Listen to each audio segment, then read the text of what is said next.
जिल्ह्यातील आहे। बीड जिल्ह्यातील अस्थिव्यंग दिव्यांग व्यक्तींसाठी जिल्हा परिषदेने एक अत्यंत दिलासादायक निर्णय घेतला आहे। सन 2025-26 या आर्थिक वर्षातील 5% दिव्यांग कल्याण राखीव निधीतून पात्र दिव्यांगांना आता 3 चाकी स्कूटर विथ ॲडॉप्टर चा मोफत पुरवठा केला जाणार आहे।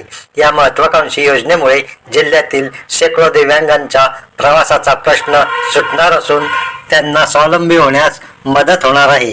सदरील योजनेच्या अंमलबजावणीसाठी जिल्हा परिषद मुख्य कार्यकारी अधिकारी यांनी 5 जानेवारी 2026 रोजी प्रशासकीय मान्यता आणि तांत्रिक मान्यता प्रदान केली आहे। या मान्यतेमुळे योजनेचा मार्ग मोकळा झाला असून प्रत्यक्ष अंमलबजावणीला सुरुवात झाली आहे। 14 ते 21 जानेवारी दरम्यान अर्ज स्वीकारले जातील। सदर योजनेचा लाभ घेण्यासाठी इच्छुक दिव्यांगांना विहित नमुन्यातील अर्ज सादर करावे लागणार आहेत। हे अर्ज जिल्ह्यातील पंचायत समिती स्तरावर उपलब्ध असून 21 जानेवारीपर्यंत स्वीकारले जाणार आहेत। ही मुदत मर्यादित असल्याने पात्र उमेदवारांनी वेळेत अर्ज करावेत असे आवाहन केले आहे। जिल्हा परिषदेच्या या निर्णयाचे दिव्यांग बांधवांकडून स्वागत होत असून त्यामुळे त्यांच्या दैनंदिन जीवनातील अडचणी कमी होऊन त्यांना गतिशीलता मिळणार आहे। 100% अनुदान, अटी व शर्तीचे पालन अनिवार्य।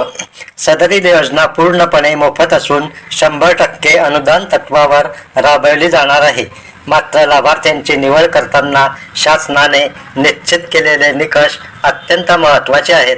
केवळ अस्थिव्यंग प्रवर्गातील दिव्यांग व या योजनेसाठी पात्र असतील। तसेच योजनेसाठी आवश्यक अटी व शर्तीची पूर्तता न करणारे अर्जदार या लाभापासून वंचित राहू शकतात।